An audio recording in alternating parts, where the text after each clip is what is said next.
अच्छा, इसमें अभी हमारी कुछ बात भी हो रही थी इसमें एपिसोड रिकॉर्ड होने से पहले अहमद भाई के ये जो चीज़ें हैं कॉन्स्पिरेसी थ्योरीज कह लें या बहुत ज़्यादा तस्करा इमाम मेहदी का और क़यामत के साइंस का, वो शायद मुसलमानों को थोड़ा सा इनएक्टिव या इम्प्रैक्टिकल बना देता है। लेकिन मैं समझता हूँ कि अगर राइट अप्रोच यूज़ की जाए, देखें मकसद अगर ये हो, मैं पूछ भी रहा हूँ बल्कि आपसे एज ए वो सवाल कर रहा हूँ आप लोगों से कि अगर मकसद ये है कि इसलिए बताया जाए कि मुसलमान ज़रा तैयारी भी करें और स्ट्रैटेजी भी बनाएं। देखें मैं जैसे अब ये रेड हाइफर और ये जो बातें हमने की, तो डोंट यू थिंक कि मुसलमानों को जब ये अवेयरनेस दी जाएगी कि देखो इतना बड़ा एक फितना आने वाला है, तो थोड़ा सा मुसलमान जागें, मे बी प्रेशर क्रिएट करें, सोशल प्रेशर क्रिएट करें गवर्नमेंट्स पे, कुछ ना कुछ तो स्ट्रैटेजी बनानी चाहिए, या सिर्फ ये सोचना चाहिए कि नहीं अल्लाह ताला विक्ट्री हमें ही देगा, मतलब इन बातों की ज़रूरत भी नहीं है। तो आपका ख्याल है थोड़ा जगाने के लिए, उठाने के लिए ये बातें नहीं बतानी चाहिए? जी अली भाई, मैं समझता हूँ कंट्रोल्ड एनवायरनमेंट के अंदर इन बातों को करना चाहिए और बताना चाहिए हुदूद और क़ुयूद के साथ, वजाहतों के साथ ये बातें करनी चाहिए। लेकिन अनफॉर्चुनेटली सोशल मीडिया इस किस्म का प्लेटफॉर्म नहीं है। ये मेरी अपनी ज़ाती राय है। Social media is not a platform जहाँ पे आप ये बातें ज़्यादा कर सकते हो, क्योंकि सोशल मीडिया एक मैसेज तक जाता है एंड मैसेज जो है उसको कैसे लेंगी फिर आपके ऊपर, आपके पास कोई कंट्रोल नहीं है। दूसरी बात ये कि इसमें है फ़ायदा है कि आप जब बताते हो कि नौजवान ख़ास तौर पे बहुत ज़्यादा उनको होता है अच्छा ये हो रहा, वो ऐसे हो गया वैसे हो गया।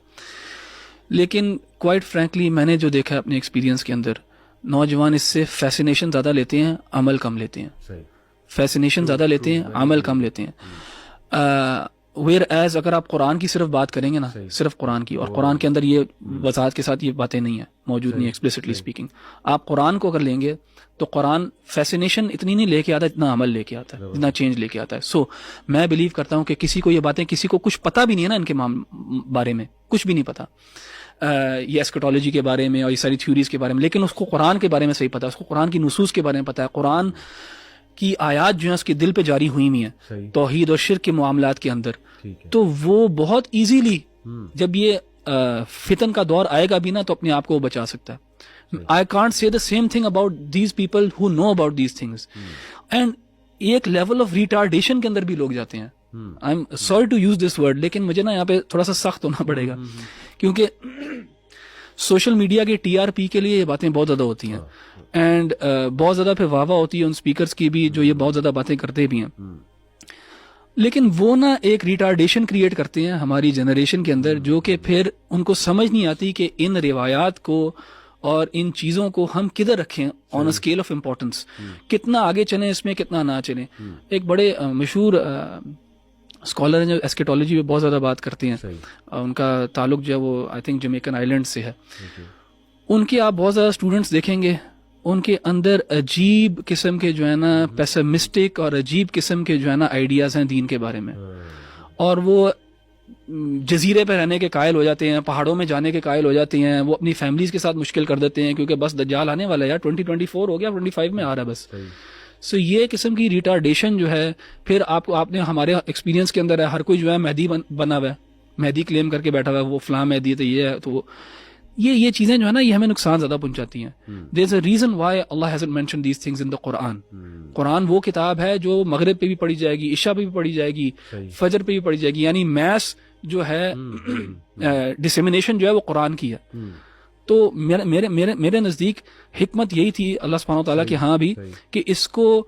इस तरह बयान ना किया जाए क्योंकि इसमें नुकसान पाया था बहुत ज़्यादा लोगों के लिए। और अहले इल्म जो तौरात के साथ जुड़े होते हैं, जो किताबों में देखते हैं, जो हालात हाजरा को, फ़िक़्हुल वाक़िया को भी जानते हैं, उनको सही तरह वो प्लेस कर सकते हैं। मैं समझता हूँ सोशल मीडिया ने एक डिससर्विस की है नौजवानों को ये चीज़ें बहुत ज़्यादा बता के। आई अंडरस्टैंड, और मैंने भी इस पे पॉडकास्ट किए, बात की, और ये बात दुरुस्त है कि देखने को यही मिला है कि ज़्यादातर लोग फैसिनेट होते हैं, अमल कम होता है। लेकिन ये कि एक अच्छी नीयत के साथ और एक अच्छी स्ट्रैटेजी के साथ इसको इस तरह के टॉपिक्स को डिस्कस किया जाए, कंट्रोल्ड तरीके से डिस्कस किया जाए, बजाय के बहुत ज्यादा कॉन्स्पिरेसीज की बात की जाए, सोल्यूशन मैंने भी आपके ओरिएंटेड। साथ आके पॉडकास्ट पे 1-2 दफा किया एग्जैक्टली, हमने और भी आपने इस पे किया। नोट किया होगा कि मैं बहुत नाप तोल के बात करता हूँ हाँ, इस पे नाप तोल के ही करनी चाहिए अहमद भाई, क्योंकि आप बिल्कुल सही कह रहे हैं कि एक तो इम्प्रैक्टिकलिटी बदअमली आती है, दूसरा एक डिफीटेड मेंटालिटी भी आ सकती है कि ये तो बहुत कुछ होने वाला है, लोग पहले ही बड़ा परेशान है। तो एक अच्छे अंदाज में, कंट्रोल्ड अंदाज में, मेरा ख्याल जैसे मैंने डॉक्टर हमाद लखवी के साथ भी किया, फिर हमने कुछ वैसे भी पॉडकास्ट किए, तो एक हद तक तो बिल्कुल ठीक है, आप सही कह रहे हैं, लेकिन हर वक्त ये कि इस तरह के टॉपिक्स पे बात करना, आई टोटली एग्री। एक और चीज़ मैंने इसमें देखी है कि आमतौर पे ये जो जिस तरह के टॉपिक्स से रिलेटेड अहादीस या इवन ऑरल ट्रेडिशन में भी हमें जो चीज़ें मिलती हैं ना, वो ज़्यादातर ना फैब्रिकेटेड है और ज़्यादा वो साबित शुदा भी नहीं है। इवन इमाम महदी की अगर आप देखें मामलात में बहुत कम ऑथेंटिक हदीस है, और जो अहादीस है ना, बल्कि वो इतनी जनरल है इन नेचर, और ये कुरान का एक खास एजाज़ भी है, हमारे दीन का भी एजाज़ ये है कि बहुत स्पेसिफिक क्लेम्स नहीं करता। और हमारे दीन के अंदर यानी दज्जाल के बारे में कुछ स्पेसिफिक डिटेल्स हमें मिलती हैं, लेकिन जनरली जो वो बोलिए ना फैसिनेशन वाली जो क्रिएट करने वाली चीज़ें हैं ना, वो ज़्यादातर ज़ईफ़ और फैब्रिकेटेड चीज़ों में रहते हैं। इसीलिए उलमा कहते हैं कि आमतौर पे जहाँ पे आपको ये बहुत कोई फैसिनेटिंग चीज़ नजर आए ना, तो इस इंडिकेशन की हदीस में कोई मसला है, ज़ईफ़ है। अहादीस बहुत सिंपल है, इवन वाजे हैं, उसमें कुछ स्पेसिफिक्स हैं, लेकिन जनरली इवन एस्केटोलॉजी के हवाले से भी जो अहादीस हैं बहुत जनरल है, which makes them difficult to actually interpret as well. क्योंकि अगर वो स्पेसिफिक होती है ना, तो शायद हम उनको प्लेस कर लेते करेंगे, लेकिन वो इतनी जनरल है, हमें समझ ही नहीं आती उनको कहाँ पे प्लेस करें। लेकिन इसमें मैं चाहता हूँ हम भी नपी तुली बात करें, यानी दो एक्सट्रीम्स है ना, अहमद भाई ने जो डिस्कस की, जैसे अहमद भाई एक एक्सट्रीम है कि बिल्कुल नर्ड बन जाना, और बहुत ही एक्सट्रीम में चले जाना कि बस दज्जाल आया खड़ा है तो निकलो।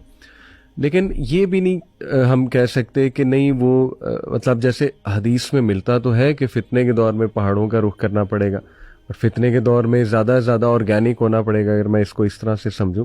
तो ऑन दी अदर हैंड हदीस तो मिलती हैं, तो हमें भी ज़रा नपी तुली बात और बीच में रह के कि हाँ सॉल्यूशंस मौजूद हैं, फितने के दौर में सॉल्यूशंस तो प्रेजेंट करने चाहिए इन अ गुड वे, एक अच्छे अंदाज में स्ट्रैटेजी भी बनानी चाहिए। क्या ख्याल है अहमद भाई? जी अली भाई, मैं इसका कायल नहीं हूँ कि बिल्कुल इस पे जो है ना डेड साइलेंस हो जानी चाहिए,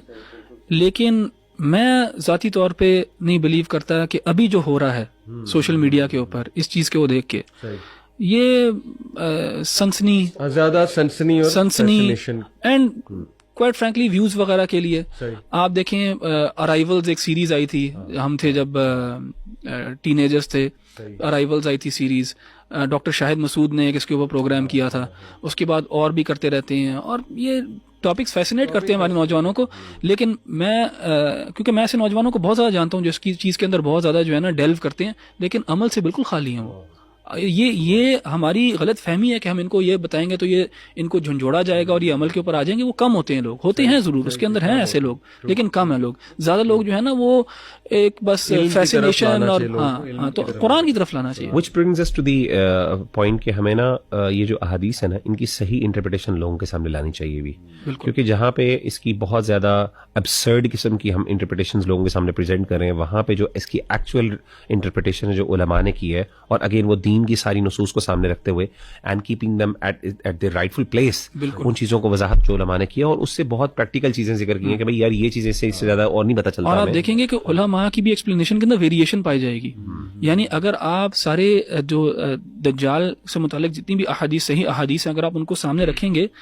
उनके लिए एक कोहेरेंट पिक्चर बनाना जो है ना इतना आसान काम नहीं है, मुश्किल काम है। और उलमा ने भी नहीं किया, उलमा ने इख्तिलाफ किया, और उन्होंने किसी ने आज तक बल्कि ये काम कोई हतमी दावा भी नहीं किया। और देखें कितना खूबसूरत प्रिंसिपल हमारे नबी सल्लल्लाहु अलैहि वसल्लम ने खुद बता दिया कि एक शख्स ने पूछा कि क़यामत कब आएगी, तो अल्लाह के नबी सल्लल्लाहु अलैहि वसल्लम ने कहा कि